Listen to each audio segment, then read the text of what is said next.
Bienvenue à Hébron Ivoire, à Sini, cité d'impact multidimensionnel, voulue par des hommes et des femmes qui se sont rencontrés depuis 1999 à l'INPHB de Yamoussoukro.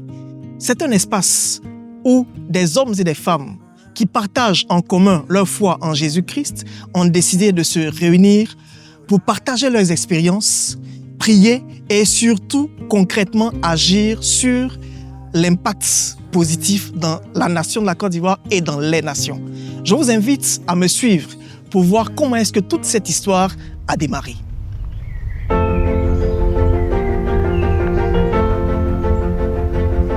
Bonjour Pascal. Bonjour José. Comment vas-tu? Ça va bien chez toi? Très bien, grâce à Dieu. Vas-y, assieds-toi. Merci.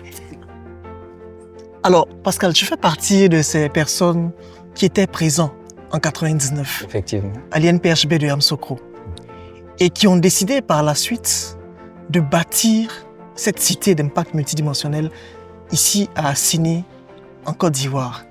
Nous sommes bien intéressés de savoir comment est-ce que cela s'est déroulé. Comment ça a commencé? Vous qui étiez là depuis le départ. Alors, merci Josué. Je veux bénir Dieu pour la vie de notre premier responsable, Daniel Aka, le fondateur, qui lui, ayant démissionné de sa multinationale, oui, a mis en place certaines ressources pour créer ce qu'on appelle un cabinet, dont le nom est MLA. D'accord. Et à travers cette création de richesses, où il a embauché même des personnes, il a pu mobiliser des fonds pour entamer ce projet qui est ce grand centre que vous voyez ici. Ok. Et ça nous a tellement marqué, nous qui étions autour de lui comme la première promotion. Oui. On a dit, mais si quelqu'un a démissionné, créé une entreprise pour pouvoir véritablement poursuivre ses ambitions, peut-être personnelles. La première des choses, c'est de mettre en place, sécuriser sa famille, créer sa villa, sa petite piscine, etc. Mais il décide, on a assigné, et il décide de mettre ça dans un projet où ici, il n'y avait que des marécages. Et puis, inhabité pratiquement. Quand tu arrives ici, ça faisait peur. Donc, quand tu viens ici, même pour des habitants d'Assini, on dit, mais où tu vas là, c'est dangereux. Mais la vision était là, dans ce site marécageux. On a dit, certainement, Dieu lui a parlé.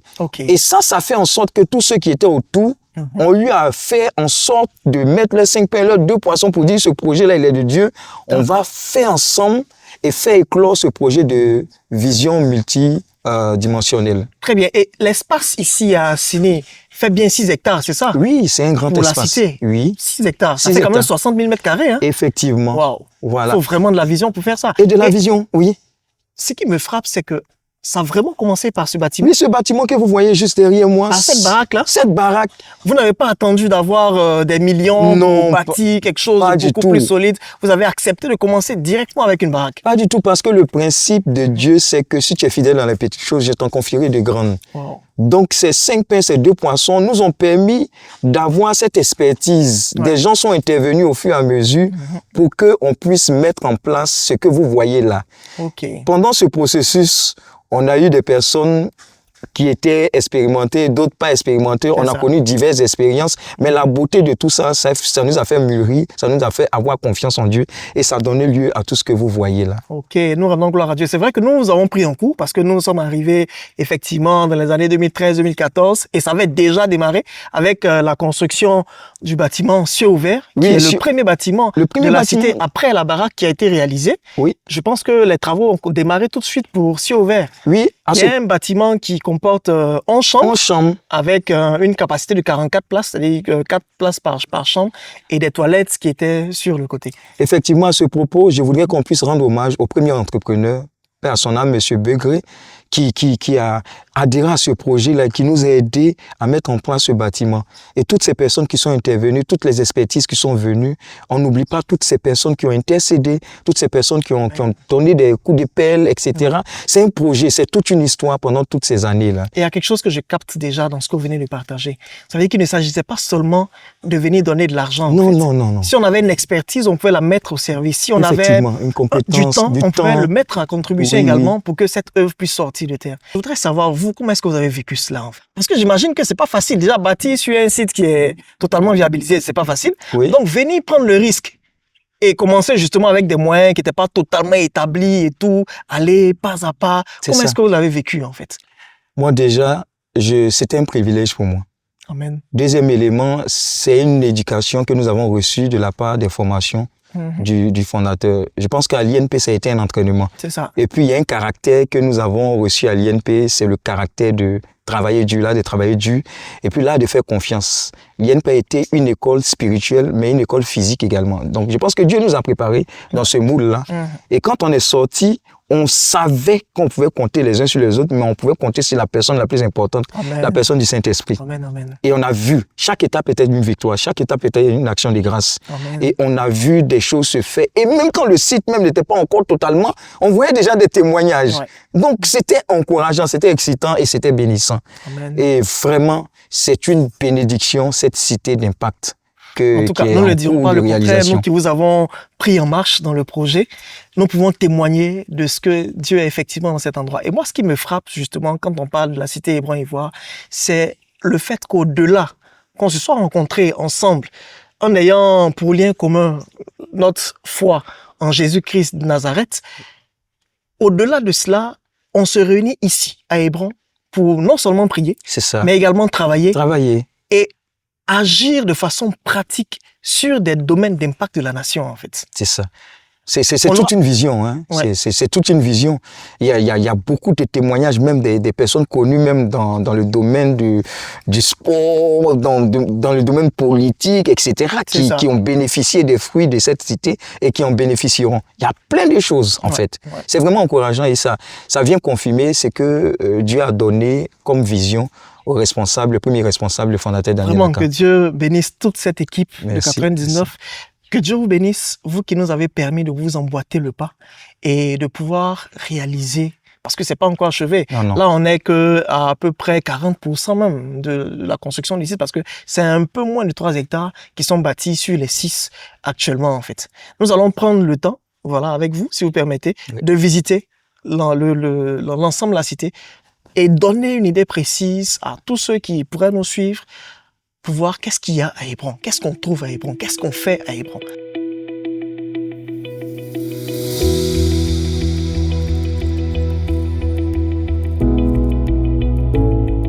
Dans un process d'amélioration, après avoir bâti ces différentes chambres-là, on a entrepris de construire encore des chambres sous la forme de bungalows qui offraient un espace beaucoup plus large et qui ont des douches à l'intérieur.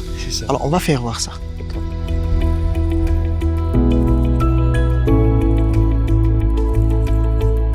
Je me nomme Lyon Laurentine. J'ai fait la formation d'hôtellerie à Hébron-Ivoire. J'ai été de la 4e promo et ça fait maintenant 1 an que je travaille sur Hébron en hôtellerie. Je me charge de faire les chambres, garder le lieu propre. Là, actuellement, je suis en train de faire un lit pour rendre la chambre propre parce qu'il ne faut pas laisser les chambres sales pendant qu'il n'y a personne sur le site.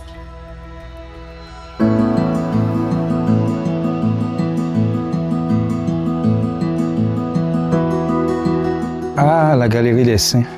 Si. Alors, c'est vraiment magnifique de se rendre compte que nous avons des reliques de premier degré. Et je vois la relique de Saint Gabriel Adorata, de Saint Paul de la Croix, de Sainte Maria Goretti, avec les certificats de conformité. Ok, très bien. Saint Gemma, tout ça. Avec Saint Gemma, quelques années.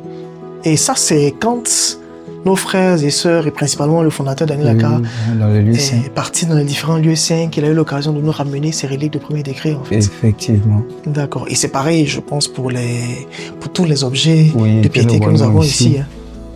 Il faut dire que ça a inspiré aussi les autres membres aussi à aller en pèlerinage, à avoir cette culture sur la route des saints. Moi, par exemple, à travers le fondateur, j'ai pu visiter Assise. Et puis, je suis allé à Don Bosco, à Turin. C'est vraiment inspirant. L'Église catholique est riche et il a voulu véritablement créer un pan de cet aspect-là ici, à travers la Galerie des Saints. Merci beaucoup.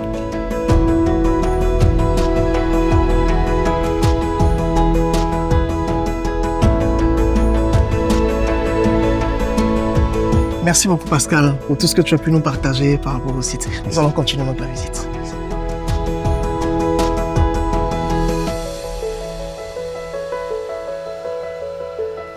Alors, la cité Hébron-Ivoire, c'est également un bâtiment d'une capacité de 100 places où on peut venir en recollection, on peut venir en retraite, on peut venir se recueillir en famille, en groupe.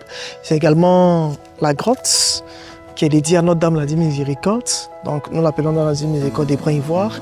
Et nous avons un espace de prière qui, à terme, sera une chapelle et un grand espace de rassemblement qui est un apatam qui a été construit par une sœur du ministère. Voilà. Quand elle construisait, elle était à un niveau Bac+2. Aujourd'hui, elle est architecte et nous en sommes vraiment fiers. Nous rendons grâce à Dieu pour cela. Hébron, c'est surtout un projet d'impact. Et quand nous parlons d'impact, nous faisons référence à ce projet merveilleux qu'est Mon Refuge, qui est bâti sur la cité. Qu'est-ce que Mon Refuge?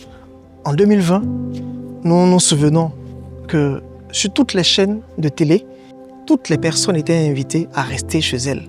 Et nous nous sommes rendus compte qu'il y avait des gens qui n'avaient pas un chez eux.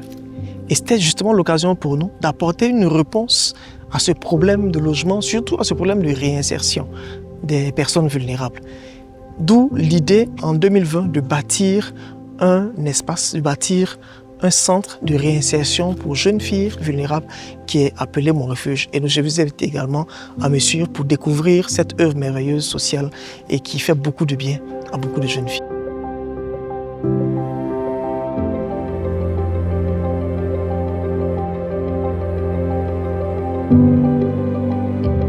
Et si vous êtes au centre de formation et de réinsertion sociale Mon Refuge, vous avez la possibilité d'avoir un cadre assez reposant, dans la mesure où nous sommes entourés de verdure et puis loin des bruits de la ville. Vous avez la possibilité d'avoir une infirmerie et dans cette infirmerie, on a également un docteur et une infirmière sur place. On a également des chambres, des dortoirs avec des lits superposés. Mon rôle ici est d'encadrer les filles au quotidien. Dans le centre, je suis amenée à gérer au quotidien le personnel qui est sur place. Voilà. Et donc, on a la cuisine, donc la cuisinière, l'infirmerie, l'infirmière, et puis les professeurs qui viennent chaque jour.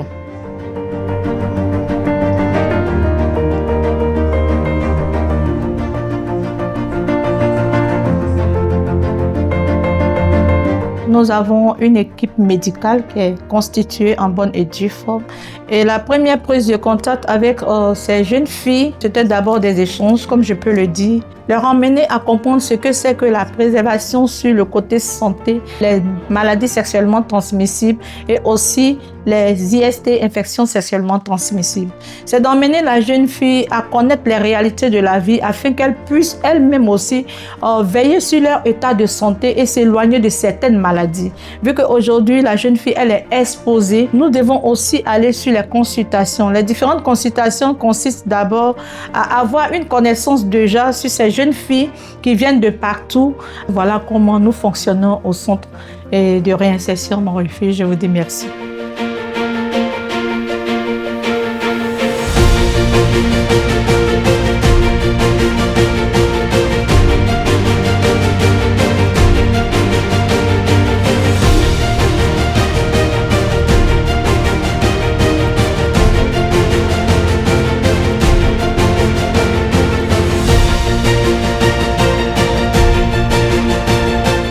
Après avoir vu tout ce qui se fait au niveau du centre de réinsertion Mon Refuge, il est important de préciser que lorsque les filles finissent, nous prenons soin d'accompagner ces jeunes filles-là dans leur insertion professionnelle.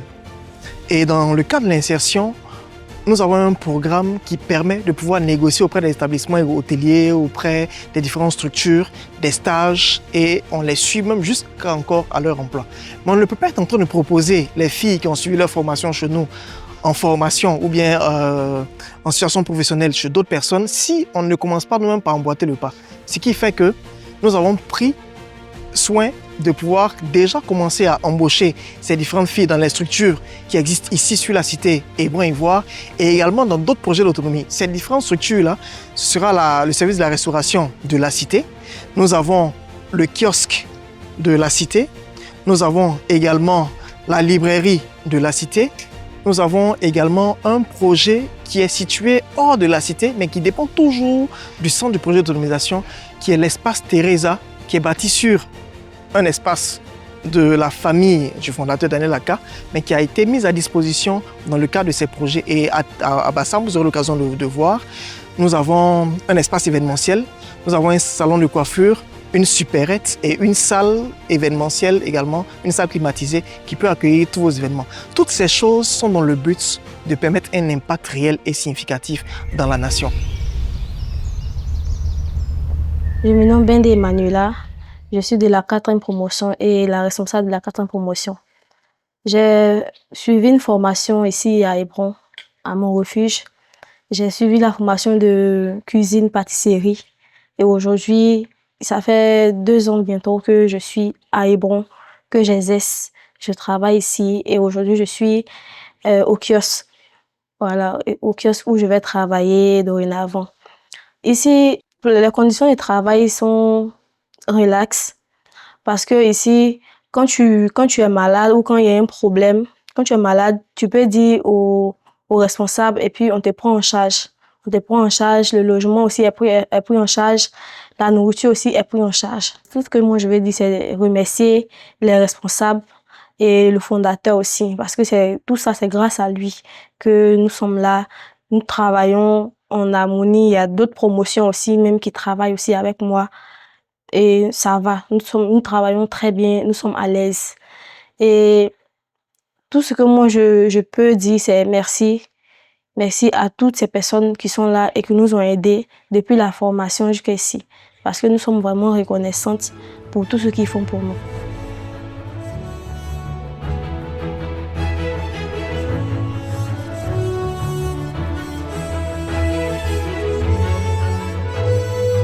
Je me nomme Tapsova Nadora, je suis une élève de la 4e promo de mon refuge. Là-bas, j'ai suivi une formation de pâtisserie, cuisine, chocolaterie, mais j'ai décidé de me lancer dans le domaine de la chocolaterie. Et à travers cette formation, j'ai appris à fabriquer du chocolat depuis les fèves de cacao. Et voici même ce produit que j'ai réussi à faire depuis les fèves de cacao. Ça, c'est un produit bio, il n'y a pas de produits chimiques dedans, c'est juste des fèves de cacao et juste un peu de sucre. On a des chocolats de 70%, 50% que même je vous présente là. 50%, ça ce sont les petits formats. Et on en a aussi des chocolats aussi de 70% qui se fait avec des arachides, c'est-à-dire nous avons moulé avec peu d'arachides. Et je voudrais aussi remercier toutes ces personnes qui ont financé pour que nous puissions suivre cette formation. Et que le Seigneur même encore bénisse cette personne-là, qu'il encourage encore cette personne à faire plus de choses encore dans la vie de d'autres personnes. Merci à tous.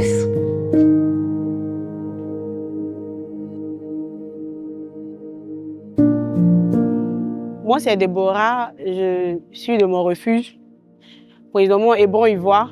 Je suis dans la 5e promo et je travaille déjà sur le site. Quand j'ai fini ma formation, je travaille déjà sur le site. Je suis au niveau de la pisciculture Hébron-Ivoire. Voilà. Donc, on a beaucoup de projets, c'est-à-dire qu'ici, c'est l'élevage de poissons. Voilà, c'est comme ça. Donc, on a plusieurs bassins qui contiennent de 250 poissons qui sont là actuellement, présentement, que nous prenons souvent. Les gens viennent acheter, voilà. Nous vendons sur le site en même temps.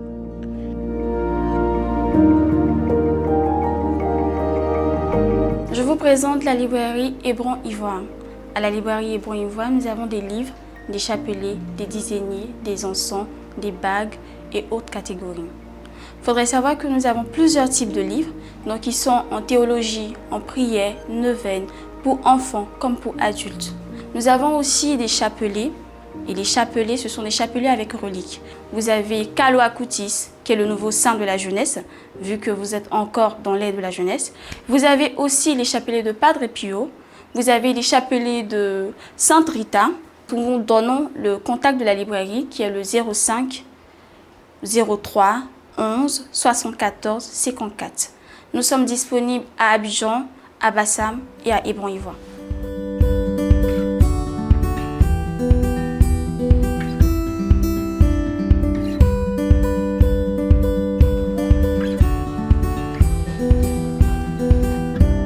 Je suis Eliane Kobenan, coordonnatrice du programme de suivi de réinsertion des jeunes filles.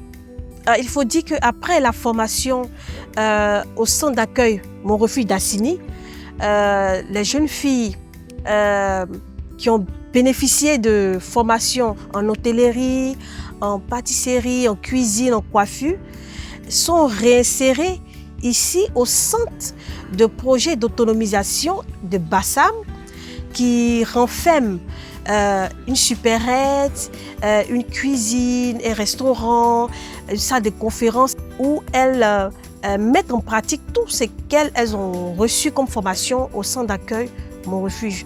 Et une autre partie qui a bénéficié d'un apport financier et aussi en matériel pour démarrer les activités génératrices de revenus, à savoir la vente de jus, la vente des cakes, le porc braisé.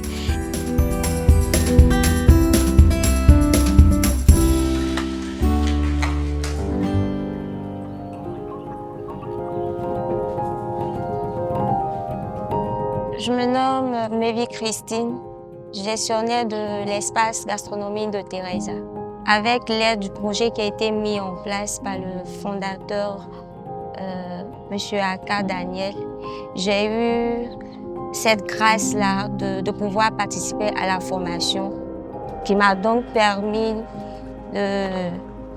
d'apprendre d'autres plats typiques que je ne maîtrisais pas. C'est un avantage pour nous en tant que jeunes filles de pouvoir également connaître un peu plus le monde, comme on dit, le monde événementiel et le monde gastronomique. Cette formation-là s'est passée sur 6 mois. Cela nous a permis d'être un peu plus matures, de savoir comment se présenter devant certaines situations lorsque nous sommes en cuisine, lorsque nous sommes soit devant un client. Et on peut dire que c'est un plus à cette formation-là que nous avons reçue. Ces filles-là sont suivies à travers ce programme-là. Elles bénéficient de cette année de formation en gestion de formation simple et aussi également elles bénéficient de suivi psychosocial pour lutter contre l'abandon, la démotivation à travers des coachings, à travers des accompagnements personnalisés, voilà, pour pouvoir renforcer l'estime de soi. Voici de façon globale ce que nous menons comme action, c'est-à-dire les filles, elles ont été formées, elles ont été réinsérées et certaines aussi ont bénéficié d'appui financiers et matériels. Et pour vous dire qu'elles ne sont pas abandonnées, elles ne sont pas délaissées, au contraire, elles bénéficient d'un accompagnement, un suivi technique pour permettre la pérennisation de leurs activités, pour avoir une stabilité sociale intacte et aussi impacter les familles et les communautés et pourquoi pas la nation.